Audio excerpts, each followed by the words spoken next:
Hello, and welcome to the last NATS chat of the 2024-25 season. Thank you for joining us. I'm Kari, the moderator, and I would like to, as always, begin by thanking Inside View Press. And tonight I would like to bring to the forefront Susan Ashbaker's The Vocal Coach Approach. This wonderful book from Inside View Press details practice techniques to facilitate musical and vocal growth with examples for specific voice types. And it's $20 at VoxPed or $25 on Amazon. So as always, thank you, Scott McCoy and Inside View Press for your sponsorship of NATS Chats. Tonight, we're going to talk about neurodiversity affirming voice training with the fabulous Schenck and Ruchi Kapila. Thank you both for being here. Thank you. Thanks for having us. So I like to begin with a little beyond the bio. Tell me a little bit, Alex, about your work in voice, your specialty, and what brought you to this expertise. Yeah, so I definitely started my journey in voice as a singer, like at a young age, and then developed into a professional opera singer. Eventually, I discovered that professional opera world probably was not quite for me, and pretty quickly made the decision to become a speech pathologist within about a week of discovering that was a possibility. We'll maybe talk a little bit about impulsivity later in the talk. Was signed up for courses and canceled all my gigs and just, made it happen. So now currently I'm a speech pathologist specializing in voice and upper airway as well as head and neck cancer rehabilitation. And currently I'm at the University of Illinois in Chicago, where I see a wide variety of patients, including singers. Wonderful, thank you so much. And Ruchi? Yeah, so I grew up singing and training in singing since age like 9 or 10. I was a vocal performance school like dropout because I was kind of pressured to be more in a STEM field, like my parents wanted me to be like for pre-med reasons. And then I was also like really into vocal performance, but struggling a lot with that for, I would say a lot of that was like neurodivergence related. So I was always engaged with wanting to sing and then, and wanting to continue my training, but then I ended up moving to the West Coast from Texas. I took some years off to kind of figure out what I wanted to do. And so I went back to school for speech language pathology with the idea of becoming a voice specializing speech language pathologist. But I was continuing to do voice training in the process. And I felt like a lot of my SLP training, at least as it pertained to voice, helped me a lot as a singer. Or solving a lot of the problems and answering a lot of my questions as I was going in that process. And I started out working more in hospital settings and medical settings, but then I branched out to starting my own voice practice, Kapila Voice and Speech Services, and a lot of my work is more catered to gender affirming voice and working with singers who are in the trans or gender diverse community. Yeah, and so that's kind of what brings me into this chat today, because there's quite a bit of overlap with like neurodivergent presentations in my work. Yeah, Ruchi, are you in private practice now? Oh, in San Francisco area. Yeah. Okay. So I'm licensed in California and Texas, and I primarily do telemodality services. Wonderful. Oh, it's delightful to hear a bit more about both of your backgrounds. Thank you. Well, I know you have a wonderful presentation to share with us tonight. I can't wait. So let's just dive on in. And then on the other side, we'll have a more conversation. Great. Thanks. Well, then I will take it away. Can everyone see my screen? Perfect. Well, neurodiversity affirming care is definitely something that both Ruchi and myself are passionate about. And I think for both of us, the neurodiversity movement has definitely really influenced the way we practice. Mm. Now, I'm not a voice teacher. Ruchi brings a lot more of that experience than me, but there's definitely overlap in the voice pedagogy, voice pathology world. So hopefully the conversation will be applicable to all. Mhm. I do want to just start with some definitions. So neurodiversity, we can think of as sort of an umbrella term that describes the natural variation between all brains in a population. And that includes both neurodivergent people, where their brains might function differently than as expected in society, and neurotypical people whose brains function more as expected. The term neurodiversity was created by advocates to argue that society would benefit by recognizing that all neurotypes are valid and valuable. And in practice, the terms neurodivergent and neurodiverse might be used interchangeably. You'll probably hear that. So it's best to ask how each individual prefers to identify, but I'm using the terms as just described. Unfortunately, not all environments are well suited for neurodivergent people. So some might look at neurodivergent people more from a deficits-based perspective, as if they might need to somehow be fixed or cured, which is ableism.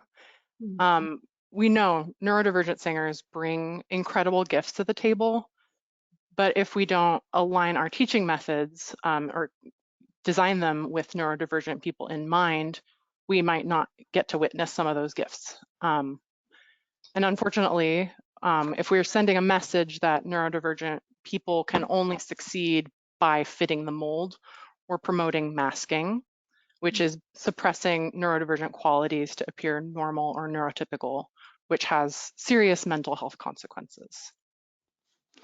And I'll pass it on to Ruchi. So there are a lot of reasons that this topic is important to Alex and I. And I would say like the most basic thing is that like 15% of the population that we know of are neurodivergent and present this way. I mean, there are many reasons that neurodivergent people may gravitate towards performing arts and able to explore expression. We'll talk about different examples, like there are some people who really enjoy vocally stimming or using their voice creatively for self-regulation as an example. If we're trying to promote more accessibility and representation in the arts, it's important to consider examples of disability that are driven from people of the community with lived experience that can really expand upon creative works from a really authentic place.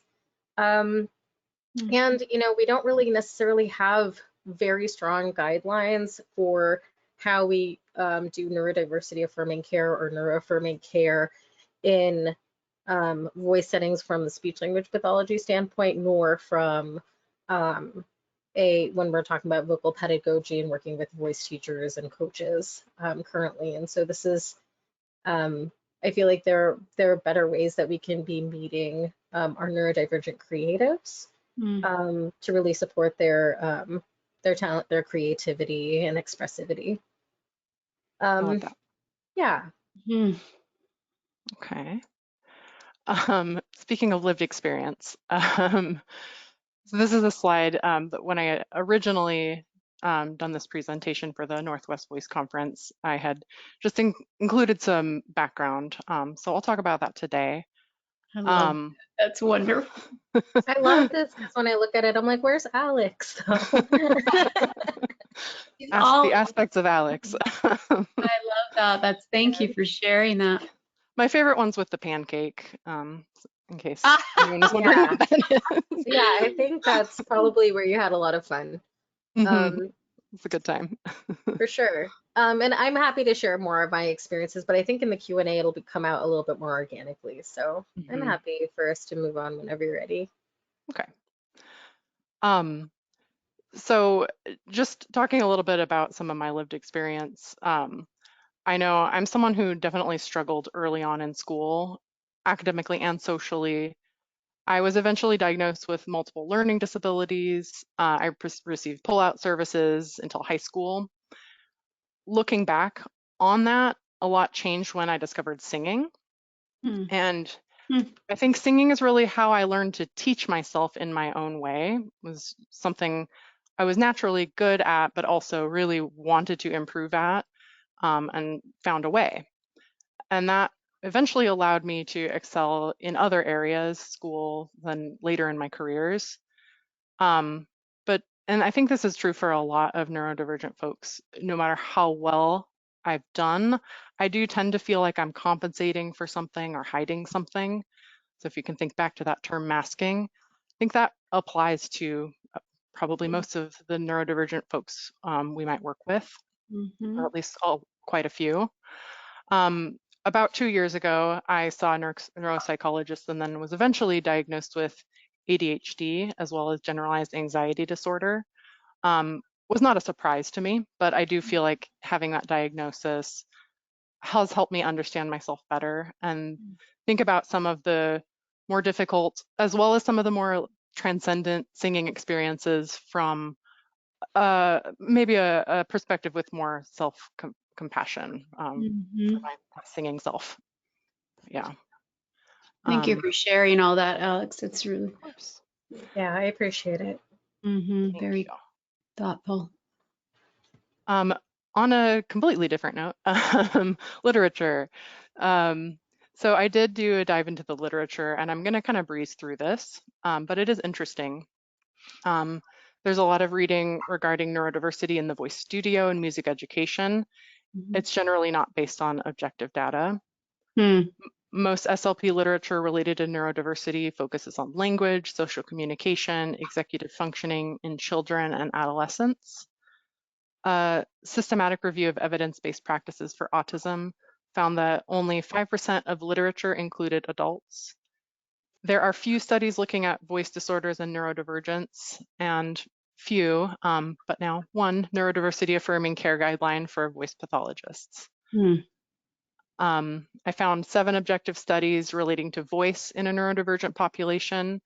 It might not be exhaustive, but I did find 2 studies analyzing voice acoustics in autistic children compared to neurotypical children, both finding significant differences.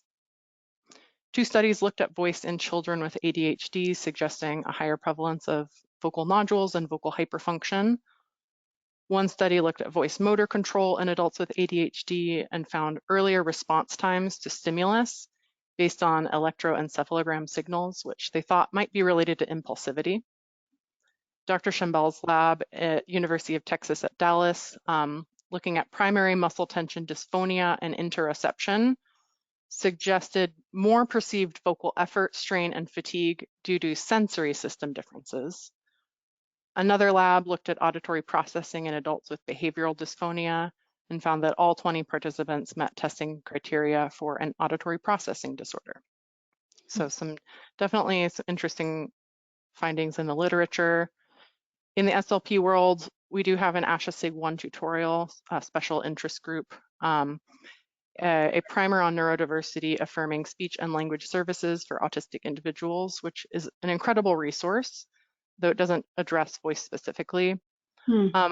I just want to highlight this quote from there. When adopting a neurodiversity affirming approach, it's crucial to understand that such a practice is a shift in mindset that can't be achieved by following a collection of checklists or protocols.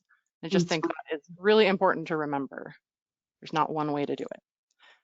And I'm going to pass it over to Ruchi to talk about a really exciting recent special interest group 3 viewpoint. That's really nice of you to say. So we were invited to do this CCC-SLP viewpoint article on neuroaffirming practices for voice care. Obviously, I wanted 𝗓𝘂𝗲𝗀𝘀, who's also like a singer, an actor, as well as somebody who works a lot in neuroaffirming care and augmentative and alternative communication, or 𝗚𝘂𝗃𝗃, to co-author this with me, as well as 𝗚𝘂𝗃𝗀𝘁𝘀, who is a vocalist and speech language pathologist at Robert Wood Johnson and an educator at Rutgers. So we have a lot of different experiences kind of going into this.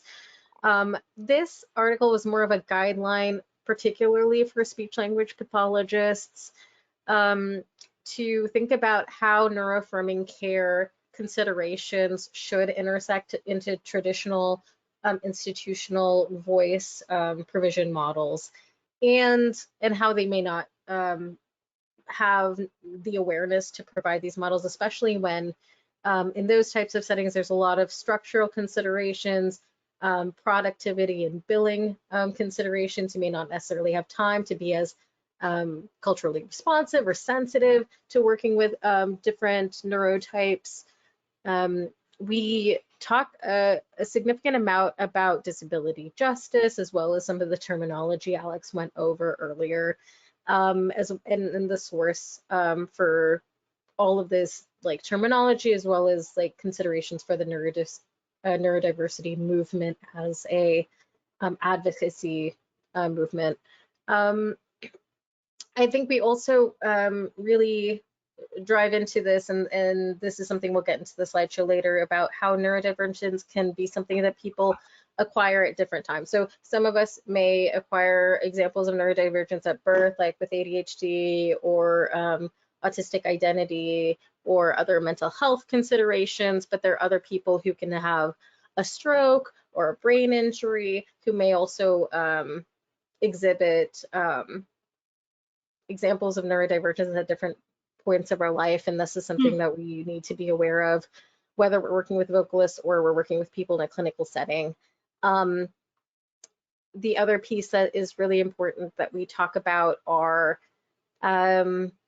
different examples of how neurodivergence can present itself in a clinical space, and we'll talk about this a little later in the slides in terms of ways that we can adapt the space or adapt clinical settings to be more neuroaffirming for specific people. But I think the thing that I really want to drive home is that it isn't a one-size-fits-all sort of approach, and it's not a checklist sort of approach where we can say that we're being neuroaffirming by doing all of these things or all of those things.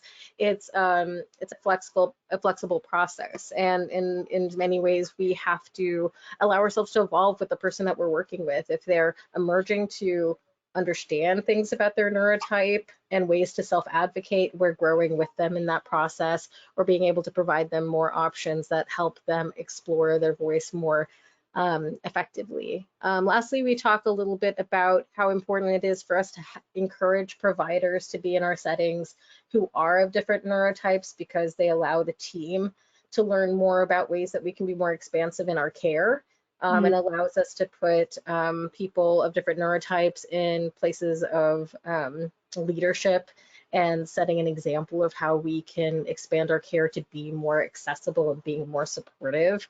Do you think there's anything else that, I should share? I guess we can read through this quote because you chose this one. That's not a bad one. But I would say, like, a neuroaffirming model of care views the neurodivergent client as a complete person. So we're talking about holistic care that we're providing for voice, whose neurodivergence and their associated communication differences should be respected and embraced. And we'll talk about a little bit some of these like pitfalls that come up whenever we're talking about voice lessons or other examples of voice training when it comes to communication and setting up guidelines and supports. Awesome. And we've been using the term neurodiversity movement, and just to define it, we're promoting that shift in mindset, advocating for improvements in how neurodivergent people are viewed and treated in society, promotes the idea that brains work in different ways and that typical does not mean better. And to understand the neurodiversity movement, it's helpful to understand the medical and social models of disability. And so one of the older models that many people might work under is the medical model of disability. And that views people more as disabled by their own impairments. Then this takes into account like diagnostic information, which is important, but it's not necessarily promoting action towards equity and inclusion, looking at it from that perspective. The neurodiversity movement is based on the social model of disability, where disability is not caused by the condition, people are disabled by barriers when a society doesn't meet the needs associated with that condition.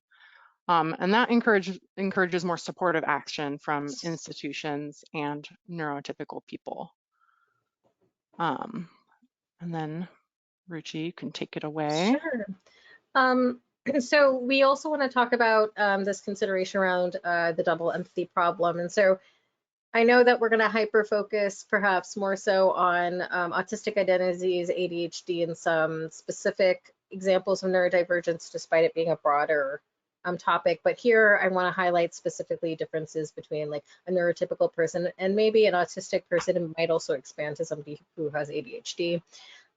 So neurotypical people may misinterpret the communication of autistic people when it comes to maybe eye gaze or gauging a level of interest, or whether they're having success in terms of communicating with this person. They may have more successful social interactions with other neurotypical people, especially when we're talking about idioms or turns of phrase, and like different like nonverbal cues to indicate like ending of a conversation or wanting to switch topic. And from that kind of experience point, the neurotypical person might compare these two types of examples and say, okay, well, autistic people lack these social skills outright. And this is like an erroneous assumption. And a neurotypical person may feel that they're right in this assumption because they benefit from a society that rewards neurotypical traits, whether it's in the office or whether it's in like the audition process, and working with other, maybe if we're talking specifically about voice, like conductors or directors and voice coaches, so on and so forth. The autistic person may like struggle to communicate with neurotypical people because they might be cueing into different information in the communicative exchange than the neurotypical person. They may have successful social interactions with other autistic people because those people are tuning into the same stimuli or paying attention to the same experiences or words or contexts. And as an autistic person, they're going to pick up on the idea that neurotypical people are more successful in society as it currently stands, and may feel this pressure to mask because of negative interactions that they may have with neurotypical people. And then they start to feel socially isolated in neurotypical settings because of this, because they're having to hide or put so much of their executive functioning into creating a mask to navigate these spaces more easily while feeling really exhausted.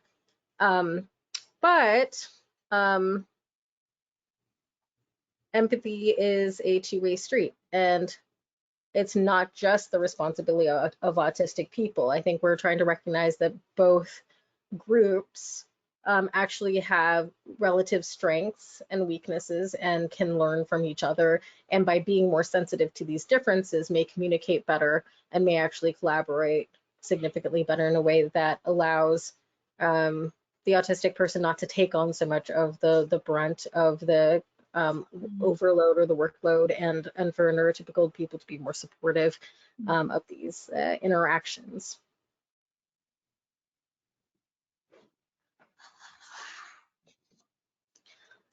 We talked about this a little bit earlier, that there are many different myriad experiences under the neurodivergent umbrella. So that can be neurodevelopmental conditions, neurological conditions, mental health conditions, and acquired neurodivergence, like we had discussed earlier. We're not necessarily going to get into the specifics of all of these different neurotypes, but it's important to know that they are there, and that when you're considering like neuro-affirming practices, we want to develop an understanding of ways in which people who are neurodivergent learn, how they process sensory information, how they're experiencing the world around them, and how their like goals and perspectives may be different compared to like your particular lens. And so allowing there to be time for you to work with this person and learn about what is meaningful for them, what are the stimuli that they're able to attend to or they're drawn to attend to, and how do we use what we know to be able to support people in their success on their own terms. But we'll get into that a little bit more as we go on. We do definitely want to highlight that the majority of autistic people also meet the criteria for ADHD and may use the term ADHD. And there are just a lot of overlaps in characteristics of many neurotypes. We're going to focus a lot on autism and ADHD today, and especially focus on differences in executive functioning and sensory processing that might be common between these neurotypes, depending on the person. So executive functions are the cognitive abilities that we need to achieve goals. Difficulty with the components of executive functioning is called executive dysfunction, which is common in neurodivergent people. And executive functions are a developmental process that begins in early childhood and continues to mature throughout adolescence into early adulthood. But executive functions can really evolve and change throughout lifetime. Working memory is a really important component of executive function. It's basically a type of short-term memory that involves both the storage of information briefly, so you're holding onto that information briefly, but also the processing. So we're kind of manipulating that information for a task, like mental math.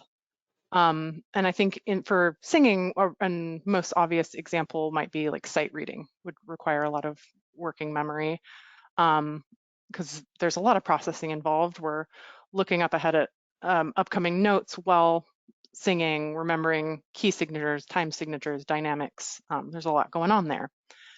Then we get into things like inhibition control, task shifting, and as well as higher level executive functions like time management.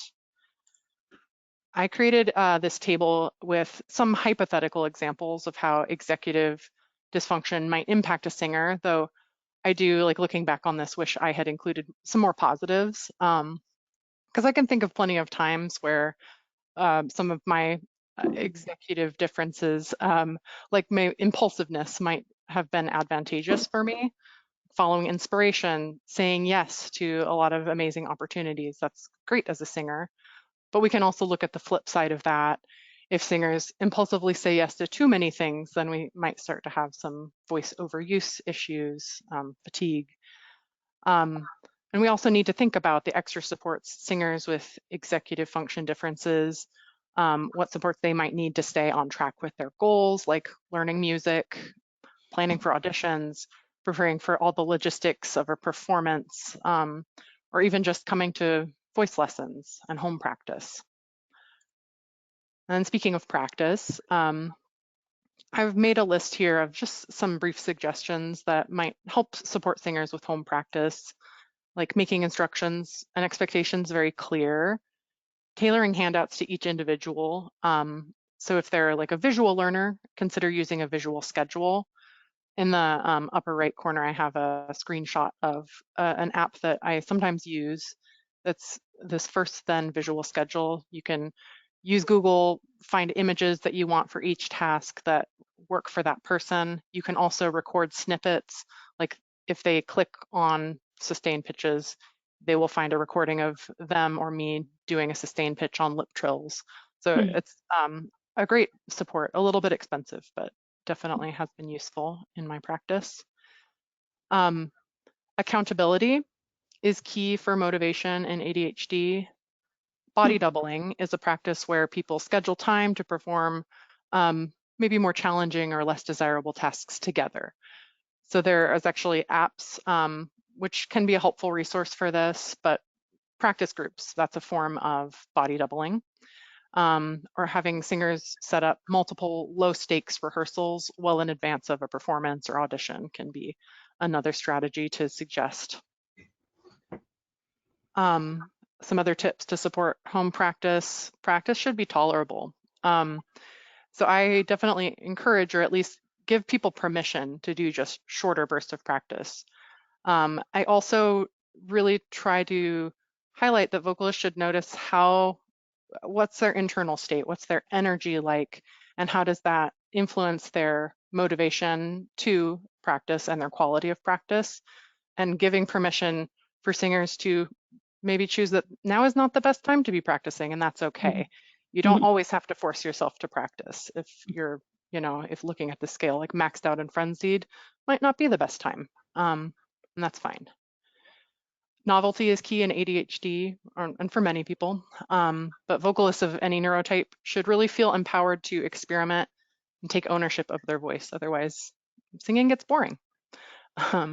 Depending on the person, it might be helpful to introduce new visuals, concepts, and repertoire regularly, but others, routine might be key, and a more structured approach might be better. Above all else, just avoid shame-based motivation tactics. Tough love isn't helpful. And I'll pass it on to Ruchi.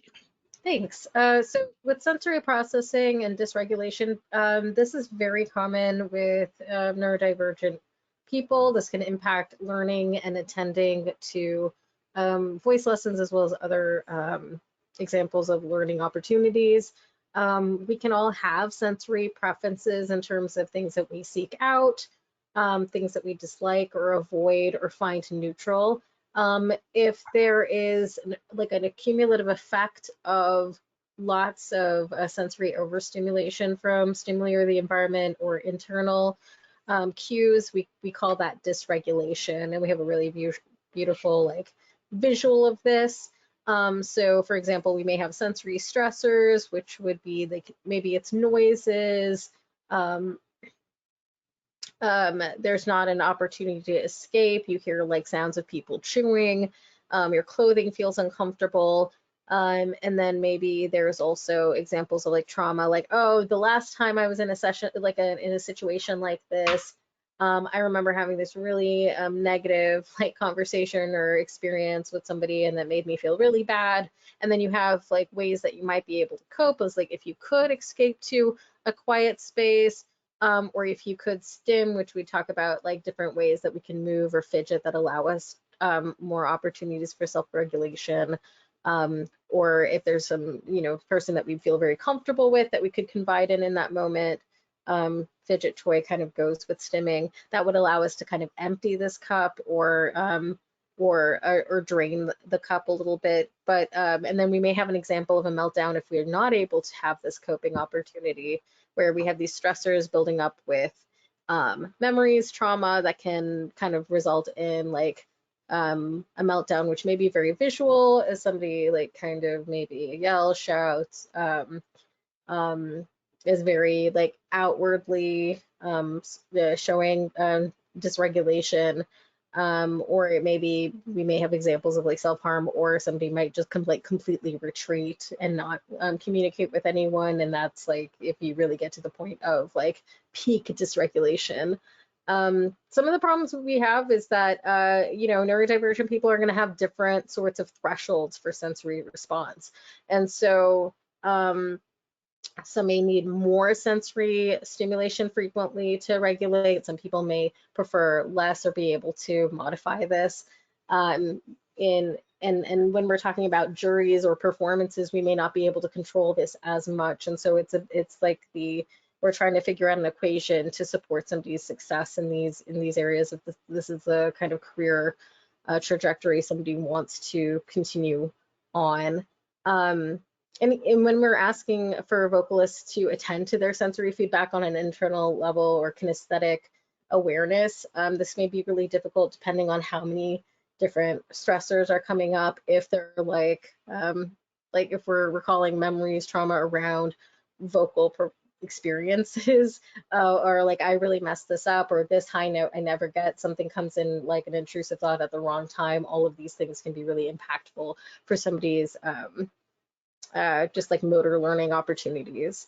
There's more that I could talk about here, but I think we should like move on to the next one.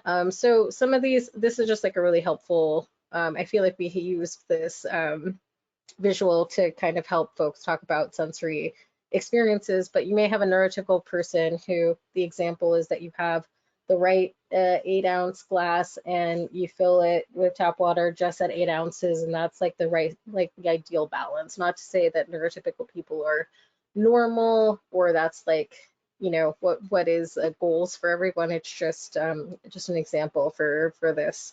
When we're talking about over responsivity, it's almost like you have a shot glass instead, which might be a couple of ounces, and they're trying to fill this with a fire hose. So some of this is getting in the glass, some of it is surrounding the glass, but there's nothing controlled around it. And somebody's like responding to all of these different cues at once, and so it's very difficult to regulate.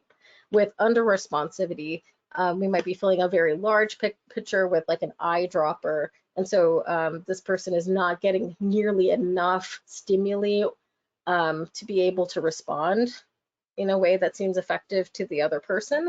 And so they're going to just kind of wait until they'll need a lot of time for them to get this sensory information. And some people can be sensory craving, which is like you might have a styrofoam cup that has many holes on the bottom, so you can never get enough input, no matter how long you try or how much stimuli you're giving this person. These are just a few examples, and also these can also change in different contexts for folks. So it's not like, you know, you're on a permanent like gear shift with some of these things. Sometimes people can have variations. On this is another beautiful chart that Alex has made. I might just talk about like one example from here, and then if you have access to these slides, this can be a helpful resource. But when it comes to touch, for example, you might find somebody who's very sensitive to feeling or touch.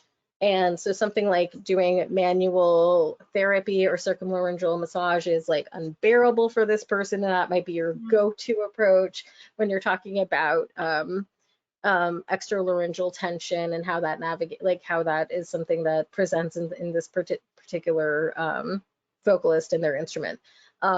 And so, but there can be an advantage to this as well. So if you're trying to teach anything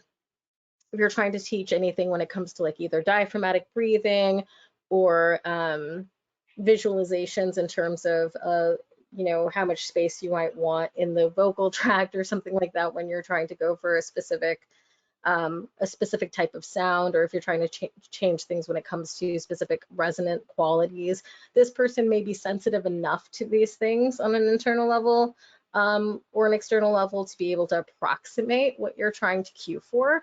And so it's really important to remember that even though there are challenges that come with some of the different experiences that neurodivergent people have, and that you're running into these challenges, there frequently can be like a flip side that allows you to identify relative strengths and navigate things easier than you might expect in a session. Really helpful chart. Yeah, it was really good. Mm-hmm. I mean, okay, everything, all the slide stuff was Alex, which is great. This is also like this is about relative strengths and weaknesses. It takes me a very long time to put things together in an effective way. Alex is very good at creating teaching tools. We're going to talk a little bit about stimming. This is very brief. So some people may think about like rocking back and forth. That's something I do, or hand flapping, spinning, twirling. If you see people with fidgets, or sometimes people needing to be on their phone. I don't know how many of you have had voice students who've wanted to like move with their hands when they're singing. I feel like that's pretty common. That was something that I was cued not to do when I was growing up singing, but it was like such a helpful thing for me, or at least, you know, I don't know how aware of it I was anyway at that time. But stimming is just physical movements that can be really helpful. I also have like vocal stims where it's like if there's a particular like jingle or something, sometimes like 800-588-2300 Empire, something like that. I'll just like, I don't know, when I'm alone, like anything, it was like there were TikTok songs or something that are like going, you know, or sounds, like I'll just like want to sing them, and that's just something that comes out. Relatable. It may not happen in your voice lesson. I hope you have students who are confident enough to bring those out, but it can be like tapping or pen clicking. You know, there are all kinds of types of stims that people can have. And some people really also benefit from having additional pressure, but we can just like go into like the next slides where we're talking about sensory spaces a little bit and adaptations, Alex. Makes sense. I'm just realizing that me singing jingles all the time might be a stim. Yeah. But as you were mentioning, so neurodivergent people with sensory needs might appear to have that inconsistent vocal performance just because those sensory thresholds can vary. And so if somebody is overstimulated by sound, smells, or visuals in the environment, it can be really difficult to attend to the feedback from singing. So if we adjust the space to support those sensory needs, it might suddenly become possible for some people to attend to that. Also just more comfortable. So here's some suggestions to create some sensory spaces that are affirming for all neurotypes. And the basic takeaway is just having kind of a more modular space. For example, you can have dimmable lights, then you can have various seating options, various fidgets available that can just allow you to adjust the environment according to each individual's needs. And that's the same with just like making sure things aren't cluttered and that you can remove decorations, things like that. I also have examples of just some tools I've used to help support sensory awareness during sessions. There's probably plenty more examples, but if we're thinking of sensory under-responders, they might need more supports to just attend to some of the sensory feedback of voice. So things like a lightly weighted vest or maybe a belt around the waist can help attend to the tactile and kinesthetic feedback in breathing. For those who are visual learners or just visual feedback oriented, not everybody is, but for those who are, I like using the 𝗏𝘂𝗰 sphere, which is this fun little guy moving in the middle, which it can be helpful to just provide visual cues for breathing coordination. It's also helpful if we want to avoid too much attention on that tactile or kinesthetic sensation of breathing, because that can be overstimulating for some, and so this can be just a helpful alternative to that. We know there's no one-size-fits-all teaching method in voice, regardless of whether we're working with neurodivergent or neurotypical singers. Universal design means creating flexible environments and practices with multiple modalities to accommodate individual differences, which is better for everybody. For example, we'll go back to breathing coordination, and I suspect a lot of voice teachers already have multiple modalities for teaching breathing coordination that they adjust for each learner. It's pretty common to use visual cues, bring out diagrams, maybe videos of how the diaphragm works, physical cues, having singers place a hand on the belly or lower rib cage to feel the movement. You might give a demonstration yourself. From a neurodiversity affirming lens, we also need to understand that we're adjusting for sensory and communication needs, as well as learning style. But a singer might be dysregulated. For example, if we take the demonstration, looking at you directly can be overwhelming for some. So just having some other things in your pocket, like being able to anticipate this, being able to notice this is important, but having something else up your sleeve, like maybe trying to use a video demonstration instead, like recording yourself, showing the breathing coordination so they don't need to look directly at you. In universal design, it's essential to understand the individual in front of you.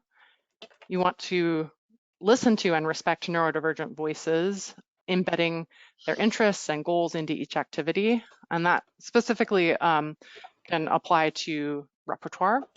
So make sure to follow their interests. Understanding their learning profile, sensory needs, and needs regarding reinforcement and feedback. And that feedback brings me to an important definition, rejection sensitive or sensitivity dysphoria, which is, it's a common unofficial trait in ADHD where people have a extreme negative reaction to perceived rejection or failure. And folks with rejection sensitivity are very often motivated to succeed, but the flip side of that, rejection sensitivity can really be a challenge, like in the performing world, where, especially like in the academic or professional singing worlds, there is a lot of rejection. And as someone with a pretty strong tendency towards rejection sensitivity, it's hard. It doesn't mean you as a teacher like need to walk on eggshells when giving feedback, and you certainly can't prevent a singer from experiencing rejection, but you can give them tools to help navigate that, just by being kind of a safe, non-judgmental space if they want to share experiences, but by also choosing strength-based approaches in lessons when providing feedback, and if appropriate, encouraging them to seek out mental health supports. Yeah, it's something that came up for me a lot too.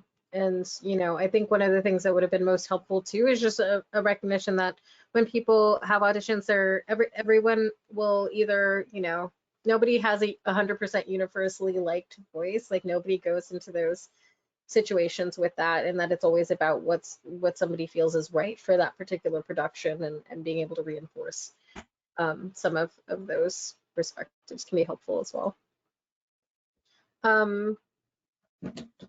Sorry about that. I didn't mean to. I don't know. Okay. Passing on to you. For sure. And it's really important to empower people to use all communication modalities. Sometimes neurodivergent people are going to be more comfortable with text or email. It's something that's more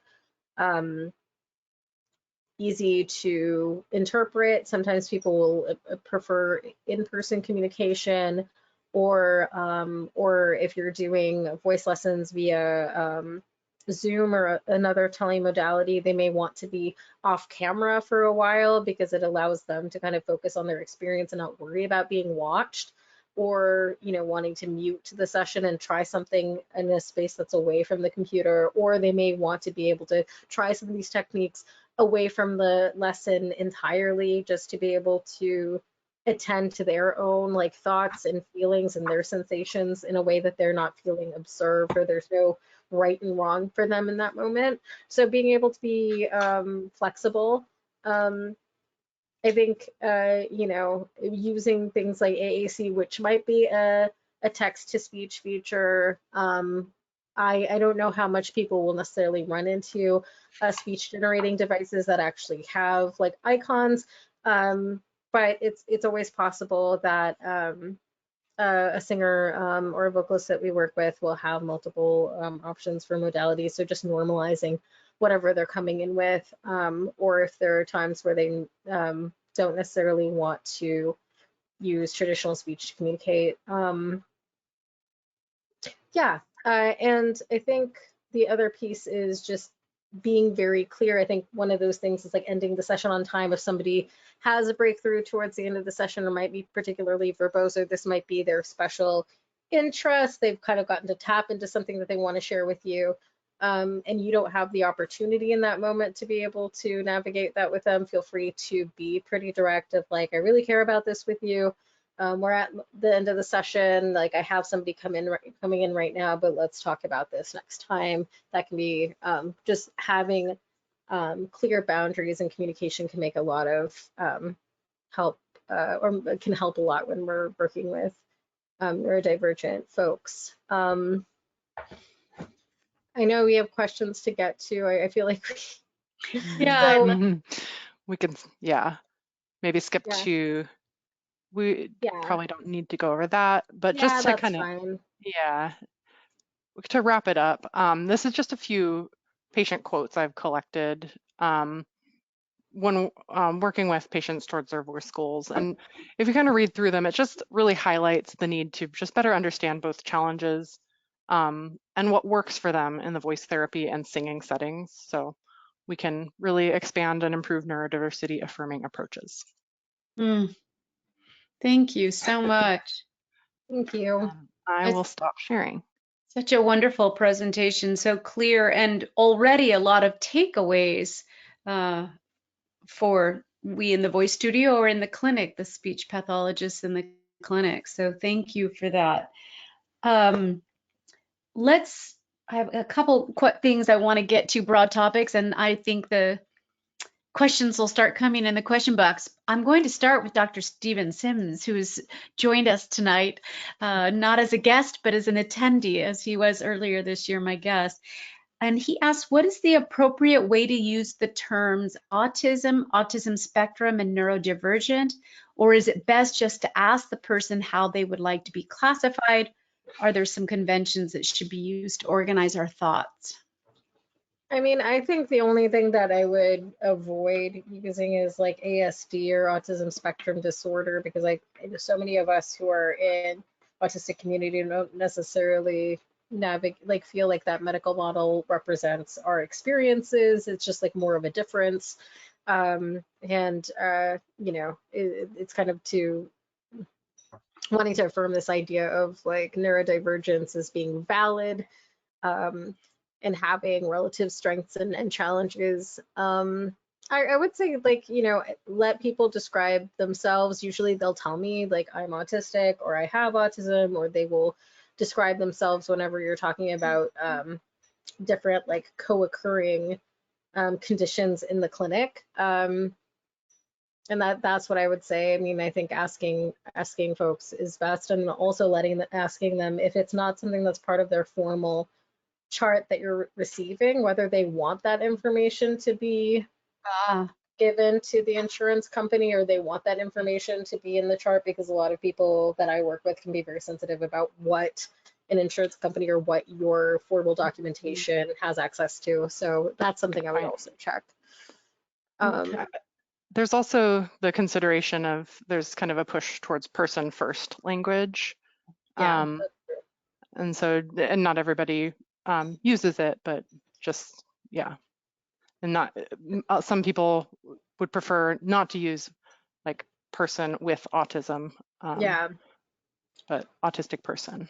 by and large, that's usually saying an autistic person, but you know, yeah. I know that it can be weird in terms of writing it in like medical documentation because you want to just put everything in this like list if you have a drop down menu or whatever. Well, let's talk about voice studio pedagogical shifts. How can traditional voice teaching methods inadvertently create barriers for our neurodivergent singers? I guess I can start with this one, because voice pedagogy isn't naturally neurodiversity affirming, I guess, because just from coming from sort of a Western classical traditional bias, we kind of think of, if you're thinking of that like traditional singing lesson of the singer standing still next to the piano, upright, and that's just not necessarily going to work for every neurotype, depending on sensory neurocognitive profiles. And so I think that's something we can veer away from. There's also maybe some expectation in musical genres that might not align with modes of expression for every neurodivergent singer. Like in classical singing, we're kind of expected to keep your eyes open during the performance, which might not be really a reasonable expectation or within the goals of every singer, depending on, again, their sensory profile, or if they prefer not to make eye contact. So I think rethinking some of these expectations around performance traditions. It doesn't mean that they're inherently wrong for neurodivergent people, but again, it's about taking a step back and asking, like, what is the goal of that particular singer? Yeah. And I think having frequent consent checks about whether something feels safe or accessible to somebody, whether you're wanting to incorporate more movement, or if you're going to do any massage or manual work with someone. I think there are a lot of times where, you know, I would get questions of like, you don't hear that or you don't feel that, as if like, if I'm not aware of it, then there must be something wrong with me in the moment, versus it being like, oh, okay, so this is like, I'm learning something about you in this moment about whether like what stimuli or what sensations you're aware of, and that means that we need to pivot to be able to support like your success. And I think also just talking about goals, like there are times where, you know, I still take voice and engage with voice work because, you know, I go through hills and valleys with navigating this like journey. But I think recognizing that not everybody's goals are going to necessarily be the same. And validating every like student's goals about what they want to do. I think even in this process of discovering neurodivergence and like self-awareness, it was just more of like, you know, I realized I was like, oh, I was trying to fit into a mold that I don't necessarily think I ever saw myself in when it came to roles or how I wanted to perform. And so now it's like, if I wanted to sing anything for the sake of performance, I'm like, what am I trying to say as an artist? And that's really hard to like navigate. But having somebody who's patient with you and in that process is really important. And remembering that we're encouraging singers to broaden our perspectives when it comes to performance. And not necessarily just uplifting. I mean, especially if we're talking more Western classical tradition, but like not necessarily like recreating the wheel. Like I think that encouragement that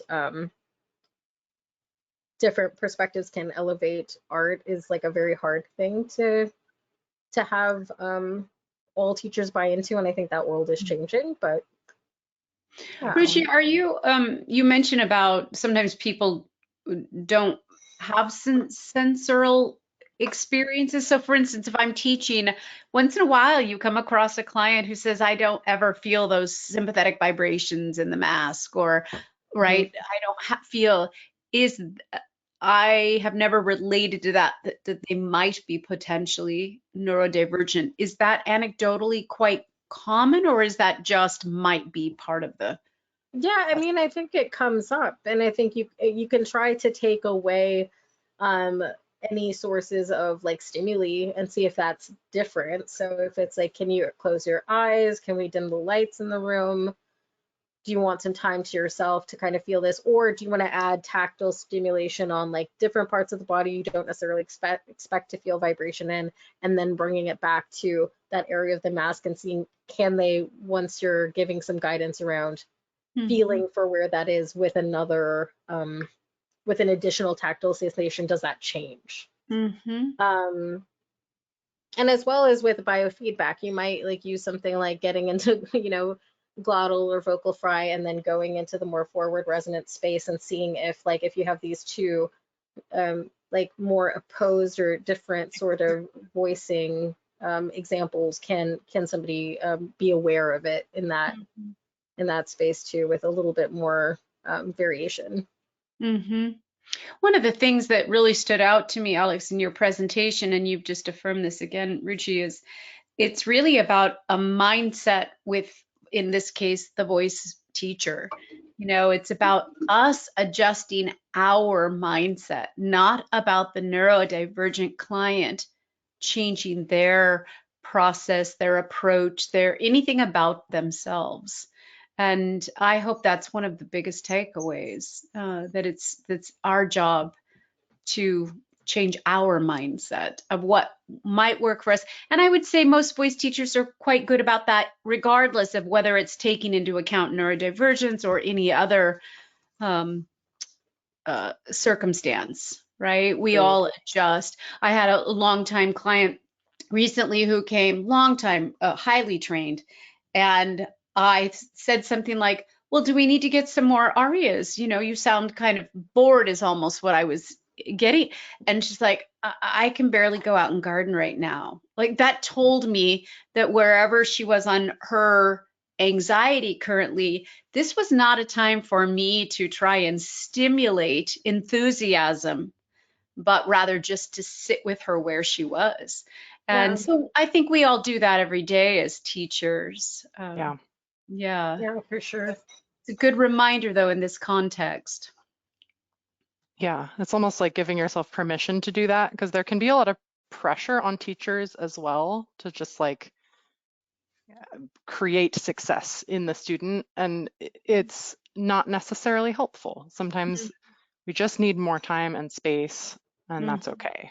It's hard in the academic setting, though, because there are responsibilities and obligations. And as an instructor, I struggled with that, you know. Anyway, that's a whole different conversation that would be very interesting to have in this context. But on the other side of that, I did find myself, because there are some level of obligation. And again, that may or may not be related to somebody who's neurodivergent. We've got some questions, so let's ask. Lawrence asks, in an academic setting like a university, do you envision an active engagement workshop with the entire student cohort that could empower both the neurotypical and neurodiverse student? It depends on how many students you have in one space.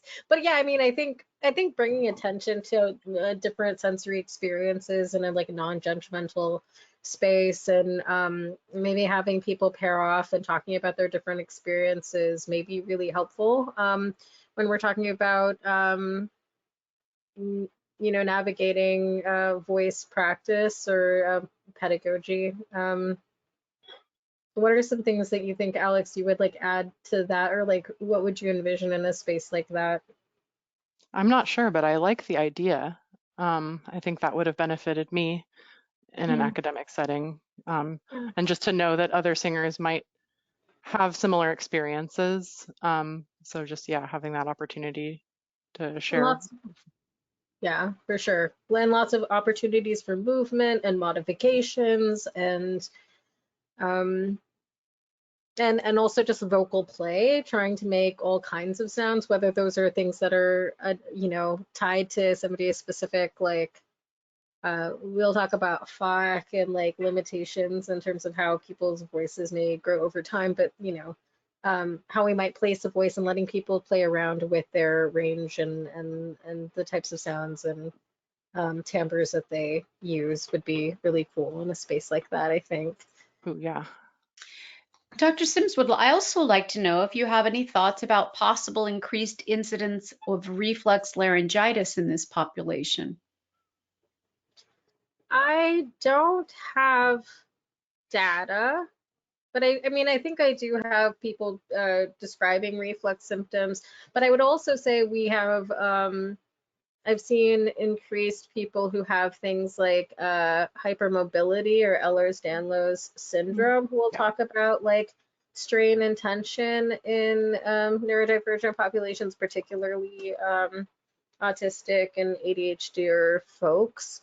Man, I wonder if that's related to, like, if I were to guess, if that was something that was happening, I would guess that would be related to stress, you know, burnout, Anxiety.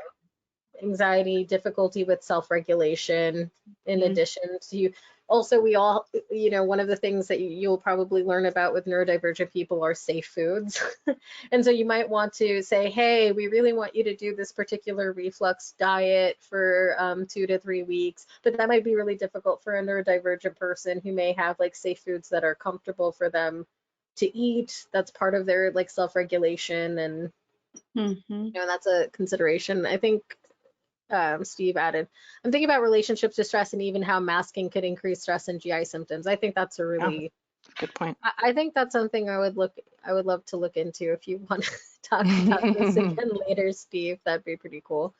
Your point about EDS is really good, because we definitely know like Ehlers-Danlos syndrome and connective tissue disorders are more prevalent in the neurodivergent population. I didn't, Ehlers-Danlos. Yeah. I did not know that one, that connection. Oh, that's. I've known at least a few people anecdotally in community who've talked about that and starting to get more focused. Yeah. I mean, I'll let you know, Steve, I deal with reflux, so you have at least one person.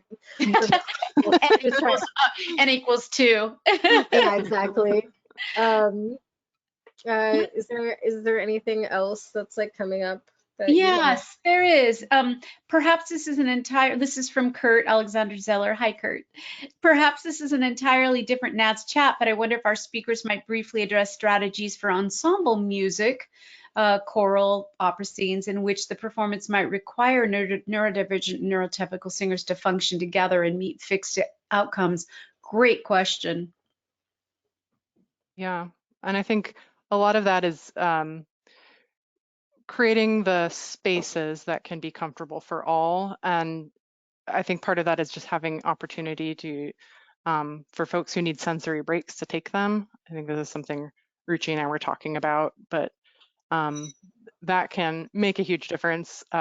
We were just talking about that as far as like attending conferences, taking some sensory breaks, even if the environment is, you know, we can't always have the perfect environment, but just making that okay to take breaks can go a long way. Yeah, choral rehearsals can run really long, and especially if you're getting close to a performance date or you're going on a big trip and going to do a bunch of performances, that can be a lot. And so I think breaks are really great. I think, you know, even setting up like boundaries and ground rules with like sectionals, and you know, having people, you know, maybe rotate with leading, and having, you know, different sorts of like ways to address problems, and I think even mirroring what transparent communication can look like. So if you have one soprano who's like way too loud and that continues to happen, like being able to navigate like that, being, you know, having a like compassionate conversation about, you know, addressing like volume levels, like that was just a random, you know, pretty cliche sort of example, but and I think part of it is like we're creating these systems now. I think one book that I want to also recommend just for thinking about like new ways of looking at this is like Queering Vocal Pedagogy by William Sauerland. And being, I think just like even just navigating systems differently with communication and having some flexibility is huge for something like this. Oh, so sorry. No, we're good. I was going to say, there's two more things I just want to briefly get to. We're obviously running over everyone, so hang in there. We're going to go a little bit longer. But I wanted to ask, what does an inclusive or affirming voice lesson look like or feel like? We've talked about a lot of that, but there's a couple thoughts you had that, let's go there for just a moment. Tomorrow, when I sit and teach, how, besides the room environment and my mindset, any other things you'd like to share? Well, I think thinking about it might not really look different from the outside, and it, in part might not really feel different than what a lot of teachers are already doing. But thinking about, we were talking about how singing teachers already really have this ability to observe the singer in front of them. Like we have that as singers or singing teachers, and using that skill to take in that singer's feedback and adjust the teaching methods accordingly.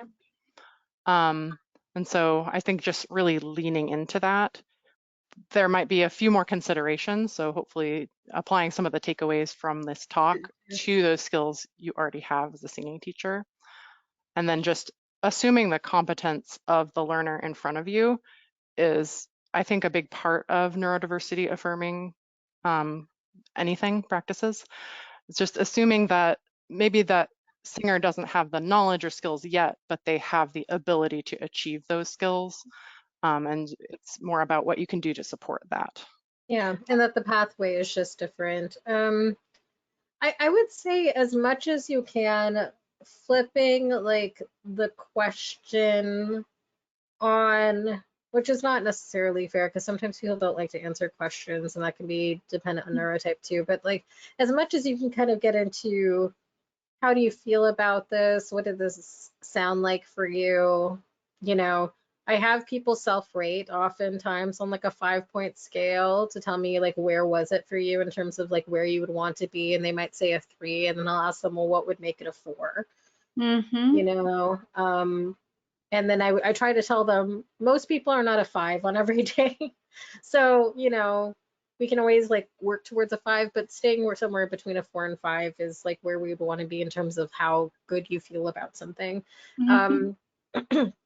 And finding those points of motivation. I think in terms of like practice, one of the things that, I was very lucky my voice teacher did for me, because I was like, work is so busy for me to even think about my voice just for me is such a challenge. I made a stickies note list, and we just talked through what are some of the things that I would do. So if it was going to be the coffee stir straw and doing glides and this or that, or using the cork, and having flexibility of time. So I think one of the most important things is you may want to be okay, we need to do all of the singing in the lesson, but it may be even just being able to workshop what does practice look like, and how flexible can practice be, can be a really good investment in your lesson for this person to not necessarily feel shame around how much they're able to fit it in.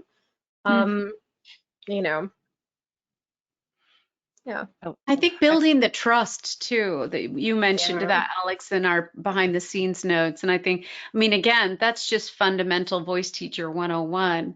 We've got to build the trust in whatever way that looks like for each client. I teach a lot of practicums, and one of my favorite things to talk about and to demonstrate is every client who walks in my door, I put on a different hat. And each time I see that client, I test the waters through a couple minutes of chit chat, or I learn, we learn about our clients, right? And you can tell if they're having a bad day or a good day, or need you to maybe kick them in the fanny a little, not tough love, but a little encouragement in a particular way versus like in COVID, I called them sound healing lessons. I've talked about that many times on NATS chats. We just had sound healing lessons. So a lot of that building of trust is just basic voice teacher approach, I hope. But here tonight, we've talked about some different considerations as well. Yeah. Anything else that you feel like as we finish here, as an organization, as the National Association of Teachers of Singing, are we fostering neurodiversity affirming culture? What else can we do to help this process? I mean, I think NATS is already doing a lot to center neurodivergent voices, and it's moving more in that direction. So thank you for doing that today. I'm seeing more talks in the upcoming NATS conference, so I think things are going in that direction. One thing, as I was thinking about this, as a singer who did a lot of competitions, I think I have thinking of some pretty negative experiences as a neurodivergent singer in competitions, and how the NATS competitions are a lot of young singers' entryway into that world. I don't think I have anything specific. I did the NATS competitions as a kid, and I had good experiences. So I don't consider that as part of my trauma going through competitions. But I could see that being a really good opportunity for just starting to create environments where the neurodiverse young singers feel really affirmed. So that might be a place to look at. That's really good advice, Alex. I can already, my mind spinning with ideas. Yeah, that's wonderful. Ruchi, any thoughts from you for our NATS organization specifically?